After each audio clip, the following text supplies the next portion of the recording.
Yo, it's me, Danchou. Welcome back to the Hideout, you guys, or welcome to the Hideout if it's your first time, and I am here with the Gachiakuta Chapter 2 review, or I guess I could say I am back with another Gachiakuta review. If you have seen my first review that I dropped a few days ago, maybe a week, no, maybe a few days ago when you see this, I think, I hope, maybe, forget all of that. Time is an illusion. Anyway, yeah, so welcome, you guys. Gachiakuta is this really cool, awesome series, if you guys should know about it if you're clicking this video, that we all are enjoying a lot right now. It has some really cool and awesome things coming into it. And pretty much in this video, I'm just going to talk about Chapter 2, and this is going to be the format for the videos from here on out that we're going to do weekly, because I think this series is going to bang, and it's been my new agenda, and for some reason, it popped when I started pushing, so that's what we're going to do here. But anyway, it's me, Danchou. Thank you for coming to the Hideout. If you like content like this, you want more Gachiakuta videos, like theory videos and stuff like that, let me know in the comment section below. Make sure you smash that like button for more Gachiakuta stuff from me. You hit that subscribe button and that bell icon so you don't miss nothing. And intro.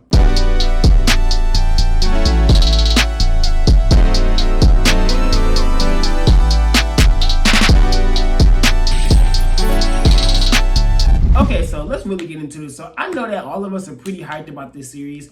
Gachiakuta is really cool, especially if you're a Fire Force fan and you're like a fan of Okubo, and we know that Keiodana is his old assistant, and he said this is his successor, and we get into the mix of this stuff. So Chapter 2 is already really getting me like hype for what's going on. And we start off with Rudolph running from 3 of these beast things that we find out later on what the names are Aberrant beasts apparently. So basically he's running away from these things and he's trying to get away from them. He really can't.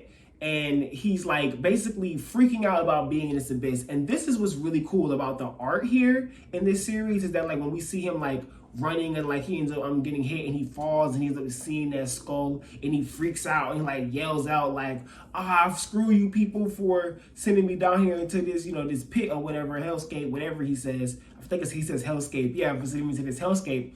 I think it is really cool that we see so much detail and expression in Rudolph's face, and how he's like really getting distraught, and like he's freaking out from having to fight these things and like trying to run away and like trying to get through these like harsh events that he's getting from just being thrown into where he thinks is like the underground, you know what I'm saying, is really interesting, and like just really cool that instantly we see him dealing with these, like I would say, aberrant beasts, and not dealing with people or dealing with something in nature. I really just like that we're really getting right into the smoke of things. And then, so speaking of smoke, right, Rudolph, he is so like focused on not failing, like not falling after like just realizing what he's going through. Like when it really hits him like where he's at. And at first he's thinking like, okay, like this is it, like, like I'm done. And then he just thinks of Red Toe. And he's like, no, wait, I have stuff I have to do. And I like that. That's that confirmation pretty much that like the things that Recto said to him in Chapter 1 where he's like, run, you're gonna have to fix this world, etc., etc. That hit him, you know what I'm saying? Like that wasn't like we did see him say why, so of course we know he received it, but sometimes series can fail with us understanding of characters get what was said to them. You get what I'm saying? I think that Rudolph, really does know what was said to him, and that he's really wants to like, okay, no, I have to do this. And so then he ends up getting more, ready to fight. He gets really more prepped.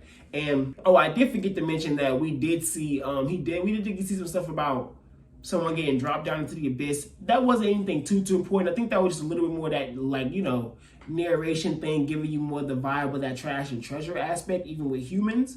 You get what I'm saying? And like Rudolph has seen someone fall down before, whether that been someone he knew or not that he watched. I didn't pay attention if his hands was black in that actually.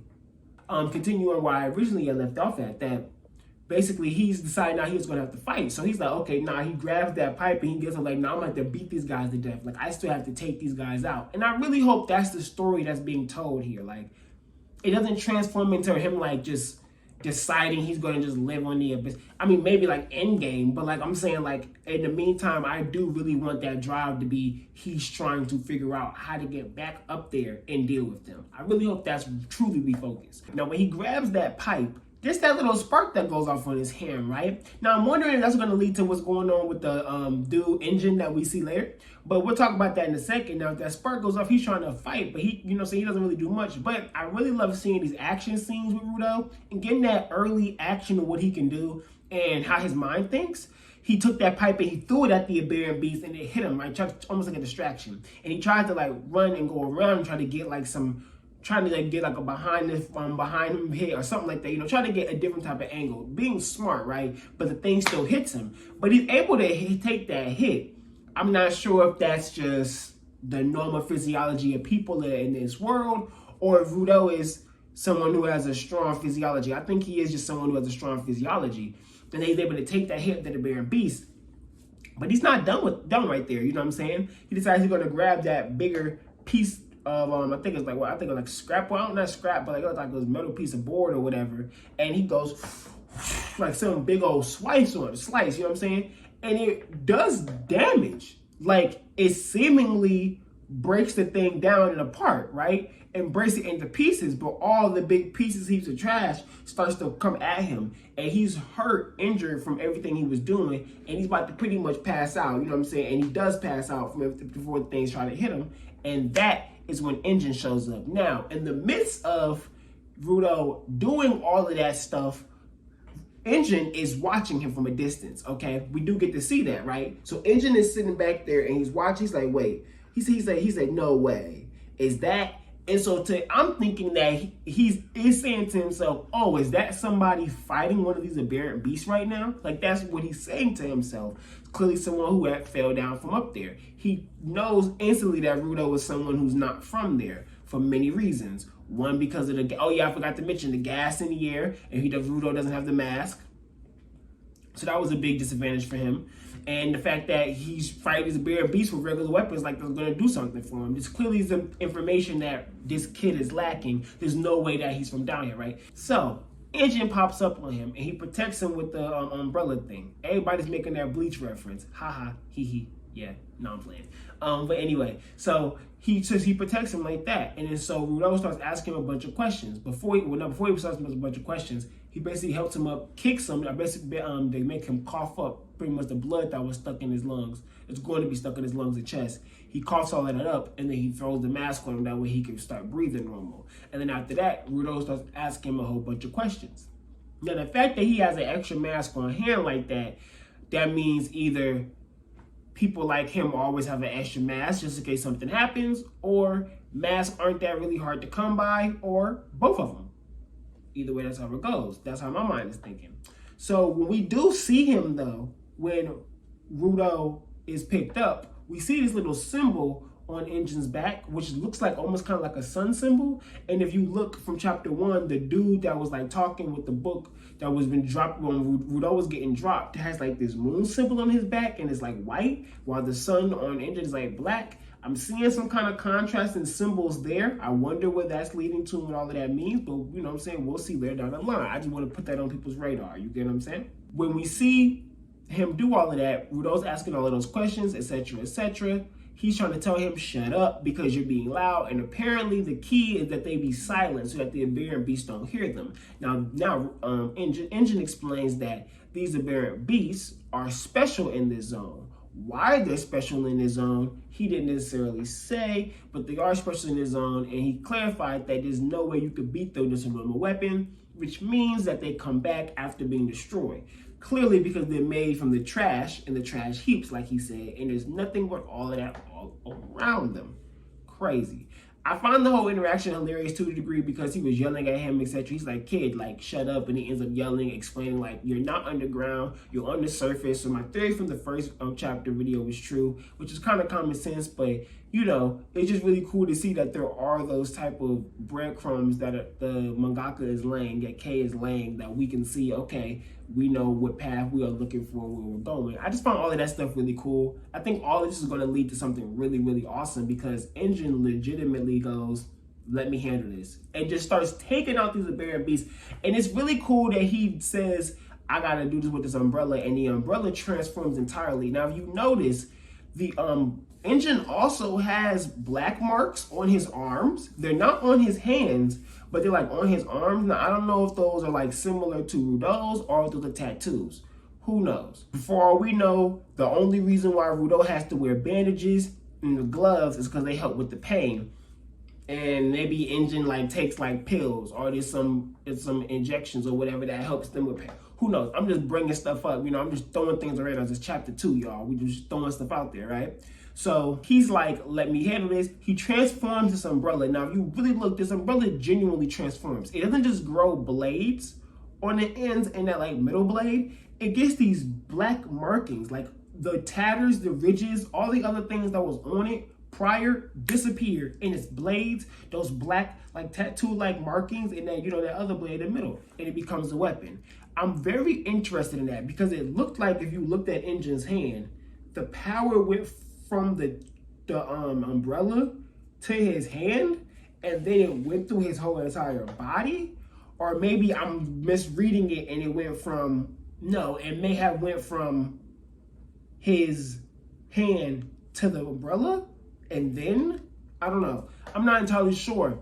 But basically, we know that these things can transform little trash into a treasure. So the trash treasure motif is really cool here, and that treasure be a weapon. But who knows what else that can lead to? What type of magic, science, etc., is being used here to be able to do that. So Enjin does this and absolutely abolishes, destroys, takes out these Aberrant beasts. It's just so cool. I'm just thinking about just seeing how he like jumped around and said, oh, so many of them. Like, it just does it so easily. And Rudolph's just sitting there in awe, like, oh my God, this guy is so strong. Like, he just really just dumbfounded. And before he even starts, he goes, let's clean up, which is so cool to this motif of this trash stuff. This mangaka's raw. Okay? Yorana, your Okubo was right. She's cooler than him. Like, she goes hard. Like, she's ridiculous. And finally, after he takes all of these dudes out, he pretty much takes off his mask to show off his beautiful face, because all he wanted to do, because there was no reason to take his mask off, and you know the gas is poisonous. And he goes, I'm Enjin. He finally says his name, and he says, I'm just your average janitor. Now, literally, I think when he says your average janitor, I think that's literally what these people are called. Like, people like him that fight these Aberrant beasts, they might be called janitors. And these janitors might act like wardens in these like scrapyard areas. You know what I'm saying? And these scrapyard areas are pretty much specific spots where they know people are going to drop from. Now listen to me here. They said that he said specifically that all this trash, right, is from the people of the sky world. That one island did not make that whole world trash. There's probably multiple islands. And I'm wondering if there's multiple janitors at different scrap yards that monitor the different areas where these different islands people get dropped at. That's where my head is at. I could be entirely off base, but that's what I'm kind of thinking. I mean, the motif of let's clean up. I'm just your average janitor. You know what I'm saying? The Aberrant beasts being these formulations of all these trash into trash heaps, etc. All of it just seems to be leading to something of that nature. It might not be called a scrapyard. It might be called a junkyard. It might be called a dumpster yard, a dump yard. I don't know. Who knows what to call it? I'm just naming stuff. You know what I'm saying? But yeah, that's where my mindset is at so far with Gachiakuta, and that's how that ends. He literally, Enjin puts his mask back on, like, oh, I wasn't even thinking. What am I doing with my mask on? I don't know. He just wanted to flex. That's all it was. He was trying to flex with a little boy, and that's crazy. And I hope he becomes his mentor, like a big brother, like mentor for him that can really help him out and guide him to be, you know what I'm saying, happy, yet still get his mission done, because I do want to see his mission done. But that's all for what I have for Gachiakuta Chapter 2. I hope you guys enjoyed my chapter review. I hope you guys enjoyed the discussion of it. Let me know what you guys think in the comment section below, what theories you guys have. Join the Danchou Hideout Discord, because me and my homeboy Malice have been cooking up some crazy theories in there if you want to come hang out on that. Or you can just go into the Gachiakuta Discord as well. You can find it on Twitter somewhere, or you can follow me on Twitter. You can also follow the Gachiakuta unofficial fan page that I help do tweets and stuff on, all of that stuff. So go there, do that, all right, and have fun. It's your boy Danchou. Thanks for coming out. Peace.